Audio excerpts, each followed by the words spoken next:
जय हिंद दोस्तों। पिछले कुछ समय से मुझे लगातार जो स्टूडेंट्स हैं उन सभी के मैसेजेस आ रहे हैं कि जो जेईई और नीट का जो एग्ज़ाम है उसको पोस्टपोन कर दिया जाए। इस बारे में आप भी अपनी बात रखें, क्योंकि हमें अभी ज़रूरत है ऐसे लोगों की जो सामने आके इन मुद्दों के ऊपर बात करें।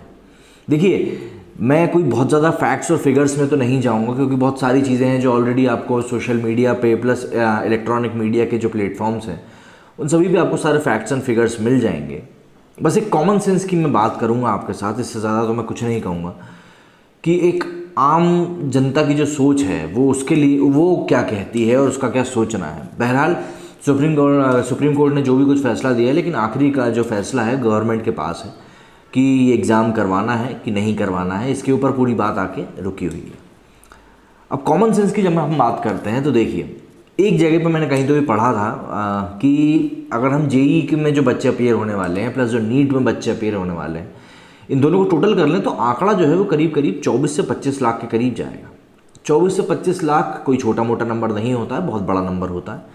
हालांकि जो सेंटर गवर्न करने वाली जो हमारी जो भी कोई एजेंसी है, उन्होंने ये कहा है कि हम सेंटर्स को डबल करने वाले हैं, जिससे कि जो भीड़ होती है वो आधी हो जाएगी।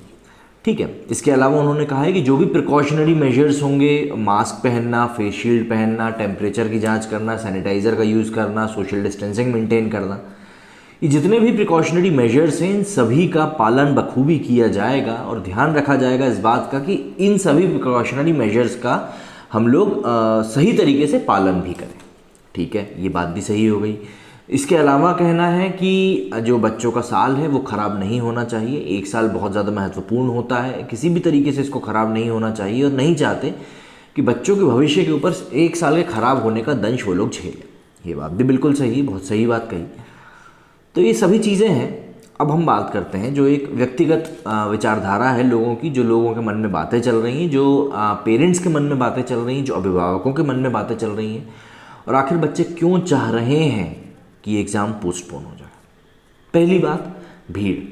आप कितनी ही कोशिश कर लें, आज मैं जहाँ रहता हूँ, अगर मैं बाहर मार्केट में निकलता हूँ तो आपको ऐसा देख के लगेगा ही नहीं कि वहाँ पे कोरोना है। आप माने या ना माने, पुलिस लगी हुई है, सरकार अपना काम कर रही है, हर चीज़ है, लेकिन आपको देख के ऐसा बिल्कुल भी नहीं लगेगा कि यहाँ पे कोरोना है, बल्कि आपको ऐसा लगेगा कि कोरोना को यहाँ पे क्वारंटीन किया गया है लोगों से बचाने के लिए।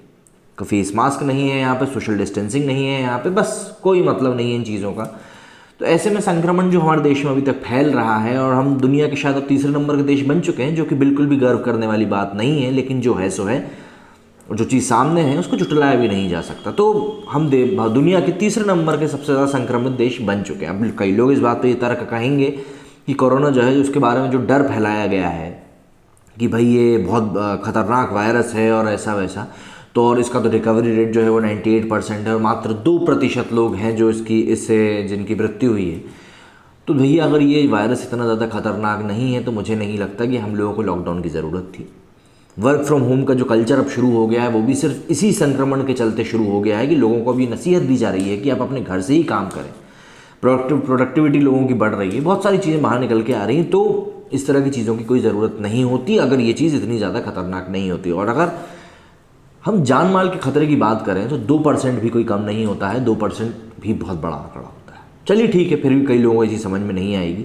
तो पहली बात तो ये भाई कि मुझे पर्सनली ऐसा फील होता है कि सोशल डिस्टेंसिंग का फॉलो आप भीड़ वाली जगह पे, पब्लिक प्लेसेस पे नहीं कर सकते, क्योंकि कई जगह मजबूरी बन जाती है। कई सारी फ़ोटोज़ आई हैं, सोशल मीडिया पे जाके सर्च करेंगे तो आपको मिल जाएंगी कि अभी जो रिसेंटली जो एग्ज़ाम्स कंडक्ट करवाए गए हैं कई स्टेट्स में, वहाँ पर बिल्कुल भी सोशल डिस्टेंसिंग मेंटेन नहीं करी गई। ठीक है। उसके बाद कई बार ऐसी कुछ घटनाएं घटित हो जाती हैं जब लोगों की भीड़ एकदम से जुट जाती है। हालांकि इस चीज़ का मेक श्योर करने की कोशिश की जाएगी, जो भी कोई एजेंसी है जो इस एग्ज़ाम को कंडक्ट कराएगी, उन्होंने कहा है कि हम टाइम स्लॉट्स अलग अलग रखेंगे जिससे कि भीड़ एक ही वक्त पे बहुत ज़्यादा ना लगे। बट फिर भी 25 लाख एक बहुत बड़ा नंबर होता है, तो कैसे क्या कराएंगे, मुझे इस बारे में ज़्यादा जानकारी समझ में नहीं आ रही कैसे कराएंगे। जानकारी का तो खैर छोड़ देते हैं। इसके अलावा जो ये कहा जा रहा है कि बच्चों का साल ख़राब हो रहा है, देखिए, साल ख़राब होना और जान का खतरा होना, इन दो चीज़ों में आपको चूज़ करना है। अब आप खुद चूज़ कर लीजिए कि आप कौन सी चीज़ ज़्यादा खतरनाक लगती है, साल ख़राब होना या जान का खतरा होना। सिंपल सी बात है, इससे ज़्यादा इस बारे में और ज़्यादा डिस्कशन करने की मुझे ज़रूरत भी नहीं है और मुझे नहीं लगता इससे ज़्यादा और कोई सुनना भी चाहता है।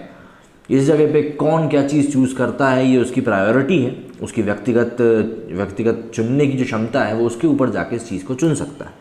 लेकिन मैं जानता हूँ ज़्यादातर लोग क्या चुनेंगे, बस उसी हिसाब से वो सभी लोग इस चीज़ को चुन भी सकते हैं।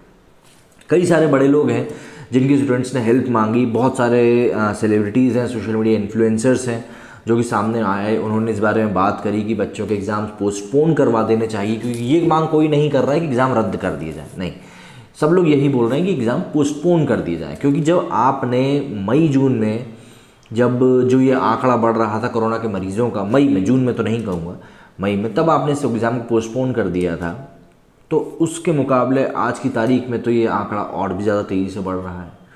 तो क्यों इसको पोस्टपोन ना किया जाए, सिर्फ यही कहते हुए कि 1 साल ऐसा है वैसा है, मुझे कहीं से कहीं तक नहीं लगता। क्योंकि 1 साल की जो बात हो रही है ना, सिर्फ स्टूडेंट्स की ख़राब नहीं हुआ है, वो पूरी दुनिया का वो 1 साल ख़राब हुआ है। आप किसी बिजनेसमैन से जाके पूछ लीजिए, किसी नौकरी पेशा आदमी से जाके पूछ लीजिए, किसी भी बच्चे से जाके पूछ लीजिए। बच्चों के तो खैर हालांकि ये हो गया कि चलिए उनको जो मार्क्स सिक्योर किए थे उसके हवाले से उनको आगे प्रमोट कर दिया गया, बट अभी भी जो पढ़ाई चल रही है, ऑनलाइन क्लासेस कैसी होती हैं ये सब देख रहे हैं। इस बारे में ना ही बात करें तो बेहतर होगा। तो क्वालिटी जो बच्चों को मिल रही है पढ़ाई की, उसके बारे में आप बेसिकली एक बच्चा अब खुद रिस्पॉन्सिबल हो चुका है अपनी पढ़ाई को लेकर, क्योंकि उसको अब घर के माहौल में पढ़ाई करनी है।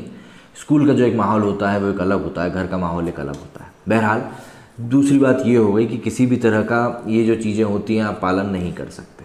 इसके अलावा एक सबसे चौंकाने वाली बात जो कई लोगों के बारे में निकल के आई कि जो असम, बिहार और जो नॉर्थ ईस्टर्न वाला जो रीजन है वहाँ पे बहुत भयंकर बाढ़ आई हुई है। तो कई जगह से जो मोड ऑफ ट्रांसपोर्ट है वो पूरी तरीके से कटा हुआ है, बच्चे पढ़ाई नहीं कर पा रहे हैं।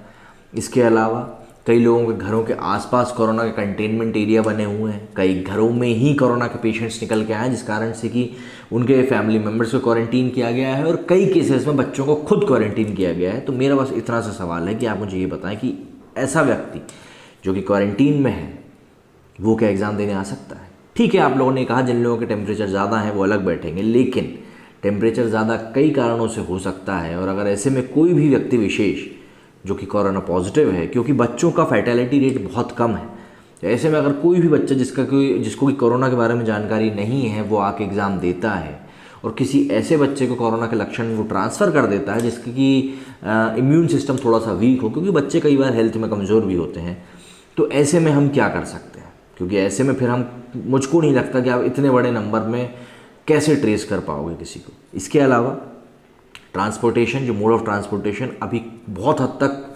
बंद है, क्योंकि ट्रेन्स हर जगह की चल नहीं रही हैं, फ़्लाइट सभी लोग अफोर्ड कर नहीं सकते हैं और प्राइवेट गाड़ी करके जाना भी अफोर्डेबल बहुत सारी कंडीशंस में नहीं है। प्लस मान लीजिए अगर मुझे एग्ज़ाम सेंटर यहाँ से 150 किलोमीटर दूर मिला है या 200 किलोमीटर दूर मिला है, तो ऑब्वियसली मैं वहाँ जाके सुबह सुबह तो जाऊँगा नहीं, सुबह कि ऐसा भैया सुबह से पहुँच के एग्ज़ाम दिया और शाम को वापस, ये चीज़ पॉसिबल नहीं हो पाएगी। मुझे कम से कम एक दिन पहले जाना पड़ेगा। अगर मैं एक दिन पहले जाता हूँ तो प्लस मेरे वहाँ पे कोई पहचान का होना चाहिए, रिलेटिव होना चाहिए जिसके यहाँ मैं स्टे कर सकूँ। बट कोरोना काल में कोई भी रिलेटिव या कोई भी पहचान का इंसान इस बात को एंटरटेन नहीं कर रहा है कि भाई कोई बाहर का व्यक्ति आके उनके यहाँ रुके, कोई भी इस चीज़ को एंटरटेन नहीं कर रहा है। मेरे ही घर का केस हुआ है, एक बाहर से एक सज्जन आए थे अपना इलाज कराने के लिए हमारे शहर में, और उनकी जब उस इलाज के पहले जब उनकी कोरोना जांच की गई थी वो पॉजिटिव निकले, तो हमारे जो बाकी के रिश्तेदार हैं जिनके घर वो आके ठहरे थे उनको क्वारंटीन कर दिया गया। जाहिर सी बात है, तो बाहर से कोई व्यक्ति जब आ रहा है तो उसके ऊपर आप भरोसा नहीं कर सकते, ये कोई उनकी पर्सनल वो नहीं है, बट ये संक्रमण ही ऐसा है।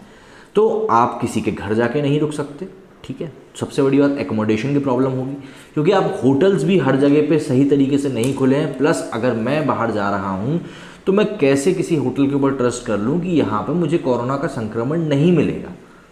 मुझे भाई क्लेम हर कोई करता है कि नहीं हमने बहुत अच्छे तरीके से यहाँ पे सैनिटाइजिंग की है या डिसइंफेक्टेंट यूज़ किए हैं, सब चीज़ें बोलते हैं सब लोग, बट उस पर भरोसा कितना किया जा सकता है ये बात आप भी जानते हैं और मैं भी जानता हूँ, ठीक है। तो ये ट्रांसपोर्टेशन हो गया, एकोमोडेशन हो गया, मानसिक तनाव हो गया। पिछले कुछ समय से जो चीज़ें चल रही हैं कि लोग घरों में बंद रहने के कारण डिप्रेशन का शिकार होते जा रहे हैं, मानसिक रूप से वो अपने आप को बहुत अकेला महसूस कर रहे हैं, कोचिंग्स अटेंड नहीं कर पा रहे हैं, पढ़ाई सही तरीके से नहीं हो पा रही है, घर का माहौल कई लोगों का बिगड़ा हुआ है ये इसी चीज़ के कारण, कोरोना के कारण, फाइनेंशियल कंडीशंस कई घरों की बिगड़ गई है। तो ये बहुत सारे फैक्टर्स हैं जो लोगों को अफेक्ट कर रहे हैं और ऐसे में एग्ज़ाम देना किसी के लिए भी बहुत मुश्किल होता है। मेरा बस आप लोगों से कहना यही है, जो भी ज़िम्मेदार व्यक्ति इस चीज़ को सुन रहे हैं या कोई बच्चे इस बात को सुन रहे हैं, तो बस मैं यही कहूँगा कि देखिए ऐसा है, कुछ चीज़ें होती हैं जो हमारे हाथ में नहीं होती। हम अपील कर रहे हैं सरकार से कि वो इस चीज़ को पोस्टपोन करवा दे तो बहुत अच्छा होगा, लेकिन मैंने कहा ना, हर चीज़ अपने हाथ में नहीं होती, इसलिए आप घबराइए मत, बिल्कुल भी विचलित मत होइए। अगर आपको लगता है कि आप एग्ज़ाम नहीं दे सकते तो ये आपकी व्यक्तिगत बात है, तो आपको अपने ऊपर भरोसा रखना चाहिए कि अगर इस बार एग्ज़ाम होता है और अगर आप किसी भी कारणवश एग्ज़ाम नहीं दे पाते हैं तो आपको अगले साल के लिए भी तैयार रहना होगा और अगले साल भी आपको एग्ज़ाम देना होगा। तो इस बात को इस तरीके से समझिए कि किसी को भी ब्लेम करने से यहाँ पे कोई मतलब नहीं है, क्योंकि आप लोग भारत का आने वाला भविष्य हैं। ये सब चीज़ें आप लोगों के सामने घटित हो रही हैं, इससे आप लोग भी सीख लीजिएगा।